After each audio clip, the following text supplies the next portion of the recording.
¿Qué tal? Bienvenidos a este nuevo video. Varios temas tengo que creo que son importantes para destacar, para dejar mi punto de vista.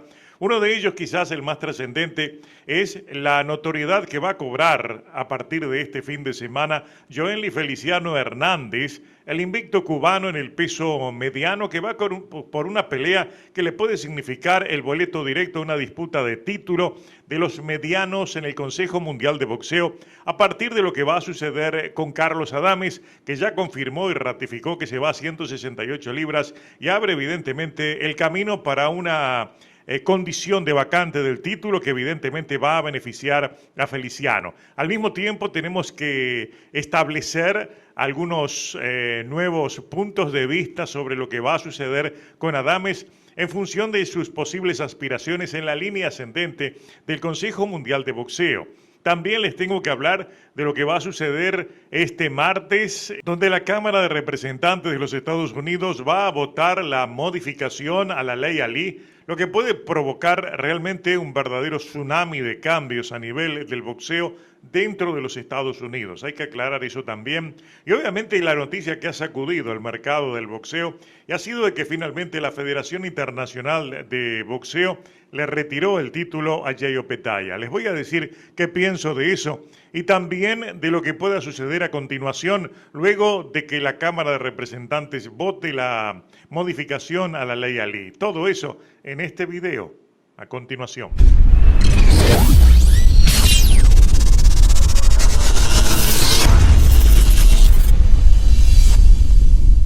Joenly Feliciano Hernández, el cubano, una de las principales figuras emergentes de la llamada Legión Cubana, que está buscando llegar a los primeros planos, que es una figura que ha impresionado y mucho en el primer nivel, que está 9-0, nueve victorias, ninguna derrota, 8 de esas victorias por la vía del knockout, verá acción este fin de semana.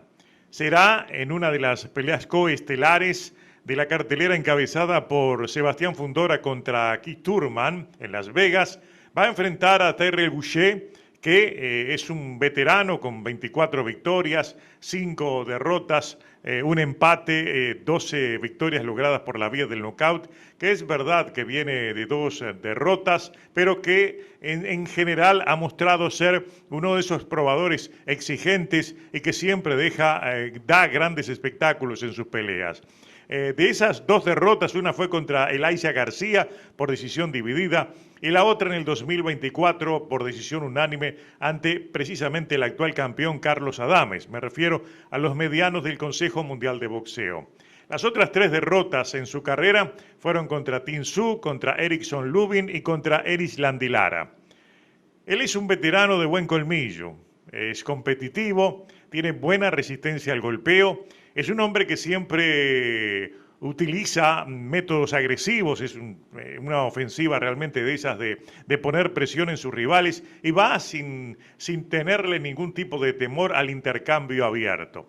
Nunca ha sido noqueado, pero evidentemente esta pelea es una de esas que se presta para que termine noqueado porque va contra un hombre que es temible en la pegada y que también le gusta el intercambio como Joenly Feliciano Hernández. Una prueba correcta y en el momento adecuado para el cubano, que en este momento ocupa el número 4 en la clasificación del Consejo Mundial de Boxeo, por detrás del kazajo Meiri Nursultanov, el francés Bilal Kitou y el estadounidense Austin Williams, que viene de perder contra Carlos Adames y que ya no cuenta. Hernández también es el número 4 de la Organización Mundial de Boxeo, el número 1 de la Asociación Mundial de Boxeo, la AMB, y ocupa el lejano puesto número 3 en la FIBE. Esta pelea podría ser la puerta para que le ordenen una pelea de título contra Erislandy Lara en un duelo cubano en la AMB, pero es posible, en caso de una victoria este sábado, que su interés sea ir directamente por el título que va a dejar vacante Carlos Adames. En ese caso lo veríamos contra el rival original de Adames, antes de enfrentar a Austin Williams, que fue el kazajo Nursultanov. Un buen rival y lo que se puede vaticinar de antemano como una gran pelea. Ese era uno de los reclamos que ha existido dentro de la comunidad cubana, que le ordenaran a Joenly Feliciano Hernández una pelea contra Carlos Adames. No obstante, y en el otro punto que queríamos tocar, Adames está haciendo en este momento también el movimiento correcto. Ya lo confirmó más de una vez, se va a las 168 libras. No sabemos cómo quedarán las cosas, en qué momento anunciará que deja el título y que el mismo quede vacante. Él no puede pelear contra Erislandy Lara y sabemos que no es una idea comercialmente saludable arriesgar contra un rival peligroso y de menos nombre como pudo serlo precisamente este Joenly Feliciano Hernández. El camino de Adames inevitablemente será subir por la línea ascendente del Consejo Mundial de Boxeo y buscar llegar directo a una pelea de título. Claro, en este momento el título, el verdadero, el único título de campeón del Consejo Mundial de Boxeo está en poder de Christian Mbili. Christian Mbili va a enfrentar en septiembre a Canelo Álvarez. Esa es una pelea que entra dentro del rango de pelea obligatoria, mandatoria, porque Canelo Álvarez ocupa la primera posición en el ranking del Consejo Mundial de Boxeo en las 168 libras. Al ser una pelea mandatoria, lo que venga a continuación, gane Christian Mbili o gane Canelo Álvarez en septiembre, será una defensa voluntaria.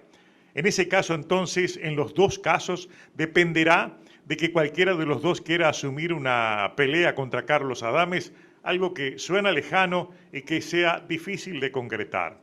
Es uno de esos rivales que hay que pensarlo muy bien antes de enfrentarlo, más allá de que sea en otra división como las 168 libras, porque el caballo bronco es alguien que a medida que ha ido ascendiendo, ha ido mejorando en su boxeo, es alguien muy seguro de sí mismo, que ha mejorado en aspectos y deficiencias que tuvo en el pasado y hoy es uno de esos potenciales futuros campeones en 168 libras y en lo personal no creo ni que Canelo y menos Christian Mbili estén dispuestos a enfrentarlo.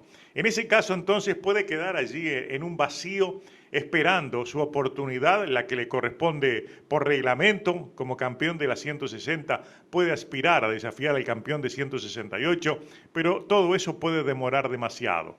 En ese caso, Carlos Adames puede tomar una pelea intermedia, una pelea de ajuste, de espera, o de lo contrario, ir a una pelea muy interesante en términos comerciales contra Lester Martínez, algo que yo les he estado manejando en videos anteriores como algo que va a suceder inevitablemente. ¿Por cuál razón? Porque lo único que puede justificar su subida, en caso no esté el título de campeón, sea por ese título artificial, ese título que no debe existir, pero que definitivamente existe, y que puede brindarle entonces una pelea interesante en términos de bolsa, enfrentando al guatemalteco Lester Martínez. En estas horas ha sonado por todos lados, ha aparecido Lester Martínez con su imagen junto a la de Canelo Álvarez.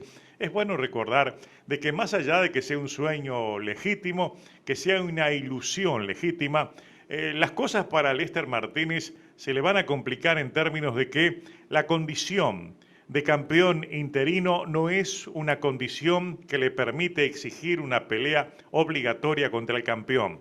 Algo sobre lo cual siempre el Consejo, a través de Mauricio Sulaimán, ha insistido. El campeón interino, repito esto, el campeón interino nunca es rival obligatorio del campeón. El que puede ocupar esa o reclamar esa condición es el número uno en la clasificación, en este caso de las 168 libras, y por el otro lado el que puede reclamarlo es, como en este caso, Carlos Adames, que es el campeón que está ascendiendo. Si ustedes toman como base el hecho de que era el número 2 o que aún es el número 2 en la clasificación, Lester Martínez, él va a abandonar esa posición, ya no estará dentro de la clasificación porque será campeón interino. Aquello que les decía es una triste realidad.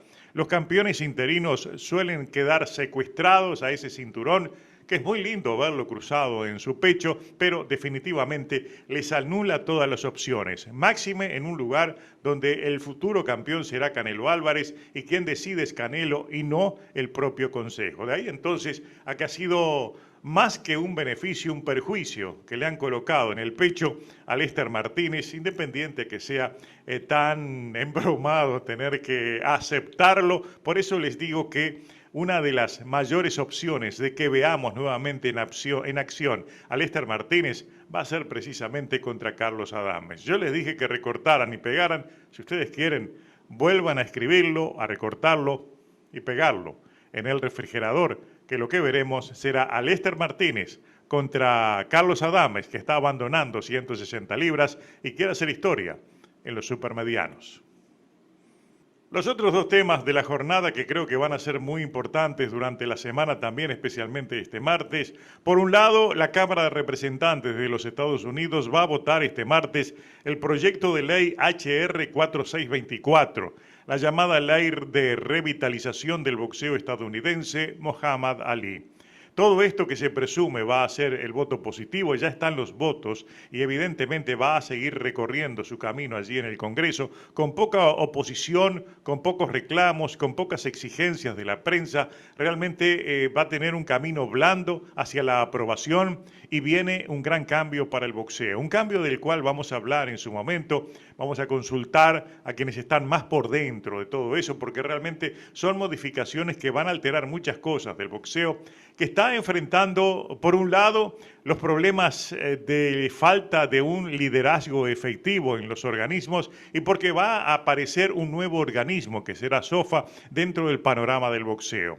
Una SOFA que ha demostrado tener poco espacio para el crecimiento, tiene un establo de púgiles que no son de peso y al mismo tiempo ha sucedido algo en estas últimas horas que puede ser un verdadero varapalo a todo lo que ellos pretenden de crecimiento, porque aquel título que pretendía mantener Yeyo Petaya, que es su primer campeón, la Federación Internacional de Boxeo termina de retirárselo, termina de dejarlo vacante. Definitivamente es un aspecto al que vamos a comentar a continuación, pero que definitivamente va a afectar en mucho los planes de SOFA. De todas maneras, este martes es un día histórico para el boxeo porque puede haber un cambio que sea un antes y un después, un cambio que vaya a romper los cimientos del boxeo como lo conocemos y hay que ver cómo perjudica o beneficia a los históricos organismos y quién sobrevive a ese verdadero tsunami de cambios que se presume van a suceder a continuación. Es un tema que vamos a seguir muy de cerca, obviamente, después de ser aprobada la misma y durante toda esta semana. Y el otro tema que es importante, evidentemente, es que la Federación Internacional de Boxeo, como les adelantaba, despojó a Yeyo Petaya de su título del peso crucero. Se había concedido una suspensión de la ejecución hasta el pasado 19 de marzo, fecha en la que el Consejo de Administración votó a favor de dejar vacante el título, se hizo efectivo en la jornada de este lunes y definitivamente entonces pierde por segunda vez su título, es despojado de su título Yeyo Petaya. ¿Cuál es mi punto de vista? ¿Qué es lo que pienso de todo esto? En primer lugar, de que la Federación Internacional de Boxeo actuó correctamente, porque simplemente se remitió a establecer, responder a lo que dice el reglamento. Y el reglamento dice que no puede mantener el título alguien que va a disputar otro título de un organismo que no tiene condición de tal. Es decir, SOFA todavía no está amparada por ninguna ley y evidentemente simplemente se limitaron a actuar en función del reglamento. Pero al mismo tiempo era un deseo íntimo de que esto sucediera por parte de los otros organismos, más de que no lo digan, porque definitivamente esto va a sentar un precedente. Es el primer campeón que nomina, porque en definitiva crearon una pelea, crearon un título para crear un campeón artificial que sería su número uno, no hubo clasificación, no hubo eliminatoria, le buscaron el rival más flojo que tuvieran, que fue Glanton, y lo enfrentaron para que fuera campeón Yeyo Petaya. Yo creo que aquí el gran error fue del equipo de Opetaya, que firmaron algo con la convicción de que después podría salir a unificar todos los títulos, incluido el de SOFA. No se lo dijeron y realmente no solo Opetaya, que es el gran perjudicado, pierde ese título, sino que también pierde imagen y presencia. Es uno de los púgiles campeones que es reconocido en el mundillo del boxeo, pero es alguien que no tiene nombre, que no ha sonado mediáticamente, ha debutado en una pelea de poco realce en los Estados Unidos, le falta aquel brillo que necesita para colmar las arenas y poder vender su nombre de otra manera, y arrancó de la peor manera. Yo creo que a quien beneficia todo esto es al actual modelo del boxeo, que seguramente este martes va a empezar a cambiar cuando sea aprobada la modificación de la ley Ali, pero definitivamente la FIB actuó en consonancia con su reglamento. Hubo un asesoramiento de por medio porque habían amenazas de que iban a ser llevados a la justicia. Eso es imposible. El gran error fue de Yeyo Petaya, y por el lado de Sofa lo que hicieron fue crear una jugada a ver qué pasaba. Si lo dejaban como campeón, esa era la puerta, era su caballo de Troya o Petaya para seguir contratando campeones de otros organismos y convertirlos en campeones propios sin tener que pasar todo el proceso previo para ser campeones, es decir, iban con lo ajeno a crear su propio organismo. No lo lograron, y esto es un detalle muy interesante porque sentaron un precedente en la FIB que seguramente va a ser imitado por los otros organismos. El gran perjudicado fue Yeyo Petaya. La culpa fue de sus asesores, se metió solito allí en el trampero. Y por el lado de la FIB, más allá de que en este momento en las redes hay mucho cuestionamiento por parte de figuras importantes con voz propia en las redes sociales, hay que aceptar que la FIB hizo lo correcto, se remitió al reglamento, le quitó el título, como todos esperábamos que eso sucediera.